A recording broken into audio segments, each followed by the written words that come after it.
మన వీడియో చూడడానికి వచ్చిన ప్రతి ఒక్కరికి నేనైతే హృదయపూర్వకంగా అయితే నేను నమస్కారం చెప్పుకుంటున్నాను.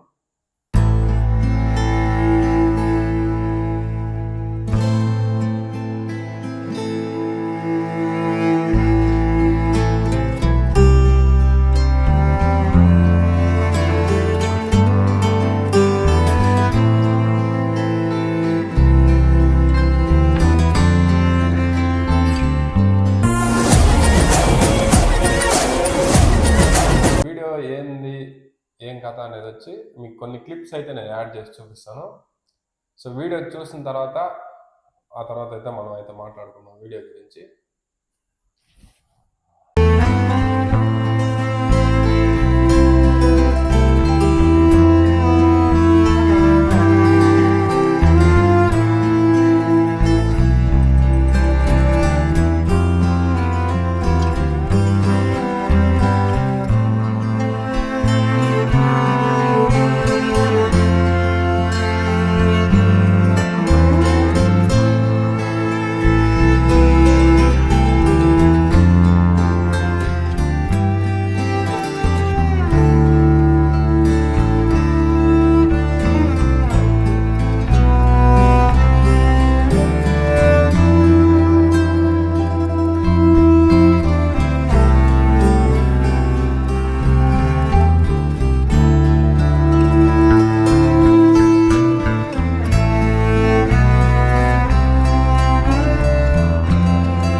క్లిప్స్ అయితే చూస్తున్నారు కదా.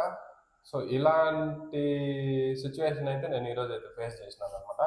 సో వాళ్ళైతే మేమైతే నేను మా ఫ్రెండ్ గోవర్ధన్ అలియాస్ మొన్న యాదవ్ అనేసి ఆ అబ్బాయి నాకు కొంచెం బాగా క్లోజ్ అనమాట. సో మేమిద్దరం కలిసి అబ్బాయి అయితే ఆల్రెడీ నాకు చెప్పాడు, సో ఇలాంటి పని మనం చేయాలి అని. ఇంకా అతనే మెయిన్ రీజన్ వచ్చి అతనే అనమాట. సో ఆయనే చేస్తున్నాడు. ఇంకా నేను కూడా జస్ట్ ఊరికే కూడా అయితే వెళ్ళాను. ఈ సిచ్యువేషన్ నేను చూసినప్పుడు వీళ్ళు ఎంత మెయింటైన్ చేస్తున్నారు, వీళ్ళకి ఇంత అవసరమా అనిపించింది. కానీ ఆ మేడం గారు మాట్లాడిన మాటలు వచ్చి నన్నైతే కొంచెం చాలా ఫీల్ అయ్యేలాగైతే చేయండి. వాళ్ళ సొంత నగలు ఖర్చు పెట్టి, వాళ్ళ సొంత నగలు పోగొట్టుకొని, వాళ్ళ కూతురు ఇంకా వాళ్ళ ఆ ఆశ్రమం పక్కనుండే ల్యాండ్ కొనిండే దాన్ని కూడా కాస్త బిల్డింగ్ కట్టుకోవడానికి అయితే వీళ్ళైతే ఇచ్చేసినారనమాట. సో ఇప్పుడు వాళ్ళ రిక్వెస్ట్ ఏంది, వాళ్ళు ఎక్కడున్నారు, ఏం చేస్తున్నారు అనేది అయితే మనం ఇంకో వీడియో ద్వారా అయితే చూసేద్దాము. సో వీడియో అయితే ప్లే చేసి చూపిస్తున్నాను, చూడండి. మేడం, మీరు ఈ అడ్రస్ ఎక్కడున్నది, మీరు ఇక్కడ ఎవరున్నారు, ఎవరిని పెట్టుకొని మీరు మెయింటైన్ చేస్తున్నారు అనేది మీరు ఒక 4 మాటల్లో చెప్పి, అలాగే దీనికి ఎవరైనా డొనేషన్ చేయొచ్చా, ఎవరన్నా చేస్తే మీరు యాక్సెప్ట్ చేస్తారా అనే విధానాన్ని మీరు ఏదైనా కొంచెం ఒక 4 విషయాలు ఎక్స్ప్లెయిన్ చేసినారంటే ఇంకొక 4గురికి అయితే చేరదేస్తాం మేడం. ఓకే ఓకే మేడం, చెప్పండి మేడం.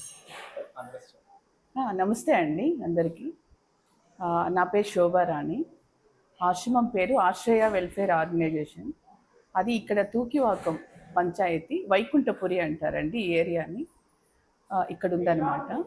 ఇక్కడ వృద్ధులు, మెంటల్ రిటార్డ్ ఆడపిల్లలు ఒక 20 years నుంచి 100 years వరకు ఉన్నారండి. టోటల్ 42 members ఉన్నారు ప్రజెంటు. యాక్చువల్గా ఆశ్రయ కాన్సెప్ట్ ఏంటంటే, అంటే మిస్సింగ్ అయిపోయిన ఆడపిల్లలు కావచ్చు, ఓల్డ్ ఏజ్ వాళ్ళు, అక్కడ ఇక్కడ ఉన్న వాళ్ళని పోలీస్ డిపార్ట్మెంట్ తీసుకొచ్చి ఇక్కడ వదులుతూ ఉంటారు. ఇంకా కొంతమంది స్టూడెంట్స్ కావచ్చు, ఎవరైనా మేమందరికీ చెప్పడం ఏంటంటే ఇదే అనమాట. ఎక్కువ మిస్సింగ్ కేసులే వస్తుంటాయి. కాకపోతే వాళ్ళు మైండ్ డిస్టర్బ్ అయిపోయి ఎటు వెళ్ళాలో తెలియని పరిస్థితుల్లో రోడ్డు మీద బెగ్గింగ్ చేసుకోవడానికి అలవాటు పడ్డారు. తర్వాత వాళ్ళకి సైకాట్రిస్ట్ ప్రాబ్లంతో మా దగ్గరికి వస్తారనమాట. డాక్టర్ గారిని పిలిపించి మేము ట్రీట్మెంట్ ఇప్పించిన తర్వాత వాళ్ళకి మెడిసిన్స్ వాడిన తర్వాత కొంచెం రికవర్ అవుతుంది.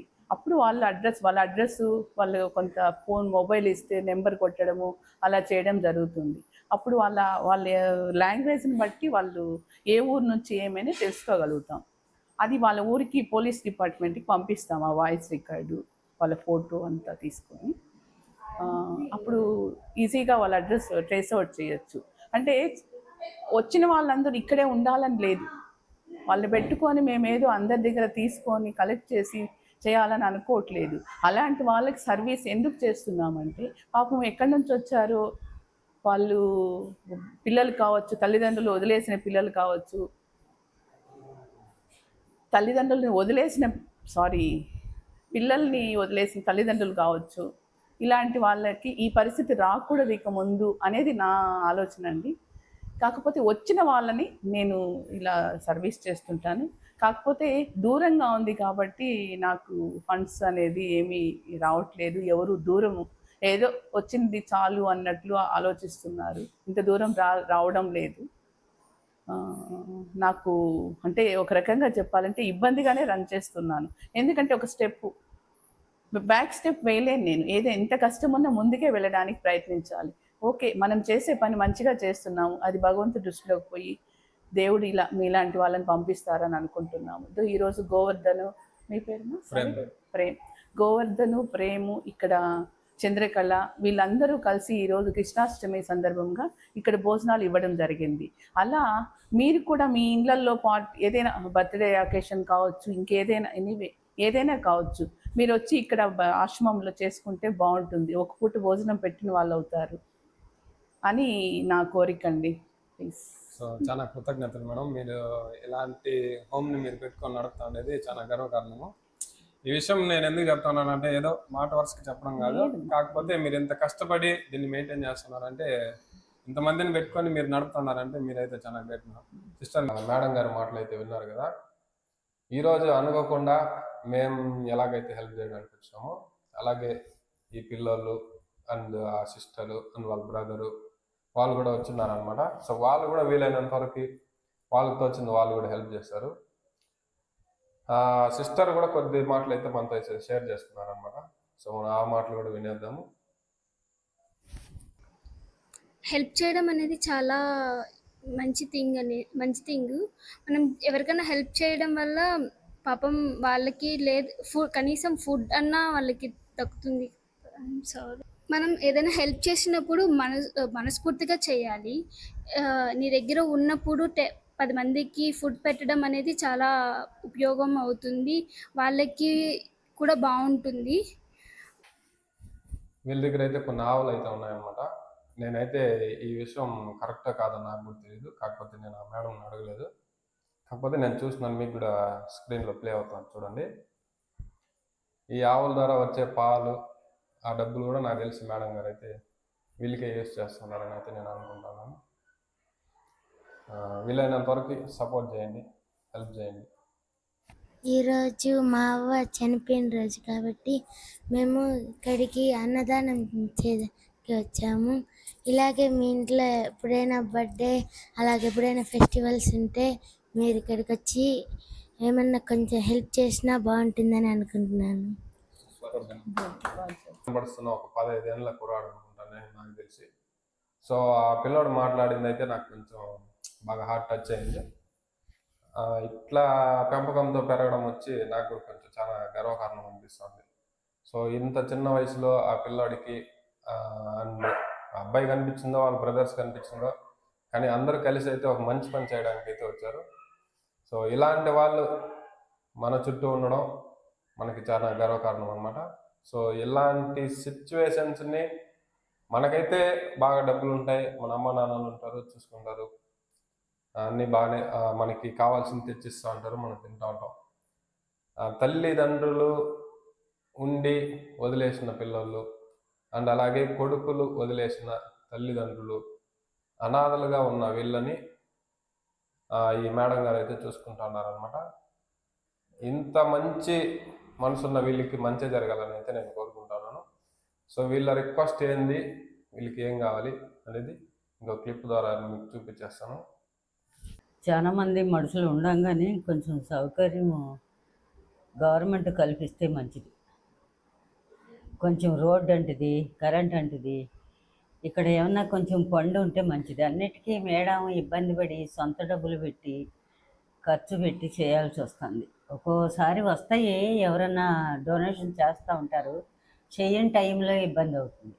చాలామంది ఉండాం కదా, 50 మంది దాకా ఉండాము. ఇంకా ఎప్పుడన్నా ఎవరన్నా వచ్చి జాయిన్ అవుతారు కూడా. ఇప్పుడు కొంచెం బిల్డింగ్ అది కడదామని మొదలుపెట్టింది మేడము. దానికి ఏది సహకారం కనిపించట్లేదు. రోజు ఒక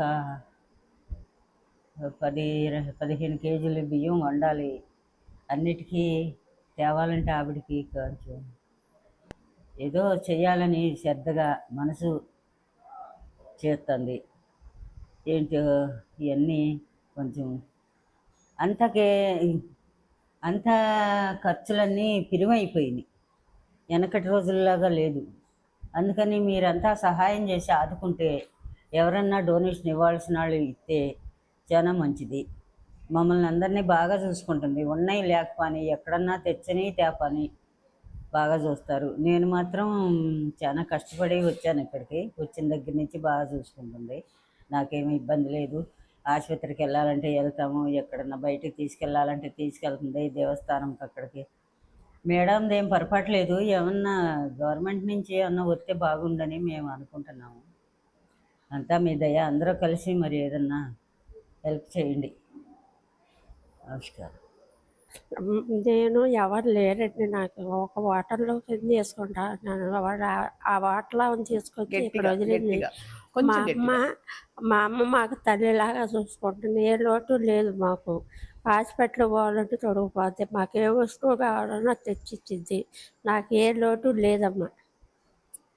హలో ఫ్రెండ్స్, మీరు ఇక్కడ ఈ ప్లేస్కి రావాలంటే దారి అది తెలియకుండా ఇబ్బంది పడుతుంటారు కదా. ఇక్కడ ఇది చెన్నై హైవే అంటారు, bypass. Harsha Toyota showroom back side వస్తుందండి. అక్కడ మన బోర్డు కూడా ఉంది రోడ్ మీద. ఆ ఏరో మార్కు చూసుకొని వచ్చేయచ్చు మీరు.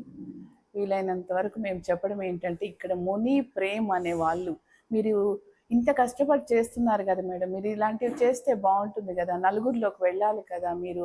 వాళ్ళు ఎంత తాపత్రయంతో చెప్తున్నారో నాకు అసలు నిజంగా ఆ పిల్లల కళ్ళల్లో నిజమైన ఇది చూశానండి ఈరోజు. అంటే ఏదో మేము పొగుడుతున్నాము వాళ్ళని అని కాదు, మమ్మల్ని మేము పొగిడించుకోవాలి అనేది కూడా కాదు. దయచేసి ఇక్కడ కొంచెం ఇబ్బందులతోనే చేస్తున్నాను. ఇక ముందు కూడా ఏ కష్టము లేకుండా వాళ్ళకి కనీసం ఫుడ్ సదుపాయం ఇవ్వగలిగితే చాలండి. మీరు చేసే వేస్ట్ ఫుడ్ కావచ్చు, ఏదైనా ఫంక్షన్లో వేస్ట్ అయింది కావచ్చు, మిగిలిన భోజనాలు కావచ్చు, ఏది తీసుకొచ్చినా తీసుకుంటాం. మేము ఇక్కడ నుంచి వచ్చి కొంతమంది ఏంటంటే భోజనాలు మిగిలాయండి, మీ వెహికల్ ఉంటే తీసుకురండి అని చెప్తూ ఉంటారు. మాకైతే వెహికల్ అదేం లేదండి. మీరు తీసుకొచ్చి ఇస్తే మేము తీసుకుంటాము. ఇది ఒక్కటైతే ఎక్స్క్యూజ్ చేస్తున్నాను మిమ్మల్ని. ఏంటమ్మా అందరికీ ఉన్నాయి, అందరూ వచ్చి తీసుకెళ్తున్నారు కదా, మీరు రండి అంటే ఇంక మాకు ఇక్కడ ఆటోలు కూడా ఉండవు అనమాట. కొంచెం లాంగ్లో ఉన్నాము, ఆటో సౌకర్యం కూడా లేదు. అదే అండి, ఇది రిక్వెస్ట్ చేస్తున్నాను మిమ్మల్ని. నమస్తే అండి. ఇంతవరకు వీడియో చూసిన ప్రతి ఒక్కరికి నేనైతే థ్యాంక్స్ చెప్పుకుంటున్నాను. సో వీలైతే మీ వల్ల అయినంత వరకు, ఇది ఎక్కడో లేదు, తిరుపతి దగ్గరలోనే ఉంది. సో వీలైనంత వరకు మీకు తోచినంత, మీ వల్ల అయినంత హెల్ప్ అయితే చేయాలని అయితే నేను కూడా మనస్ఫూర్తిగా అయితే కోరుకుంటున్నాను. సో వీడియో చూసిన ప్రతి ఒక్కరికి థ్యాంక్స్. ఒకవేళ మీ వల్ల ఏమీ చేయలేకపోతే జస్ట్ మన వీడియోని షేర్ చేయండి, వీలైనంత మందికి పంపించండి. ఈ వీడియో ద్వారా ఒకరు కాకపోతే ఇద్దరు, ఒక్క హెల్ప్ వచ్చినా ఏదో మనం చేసిన మంచి అవుతుంది. సో సపోర్ట్ చేస్తారని, ఆదరిస్తారని కోరుకుంటూ వీడియోని అయితే ఎండ్ చేస్తున్నాను. Thank you so much.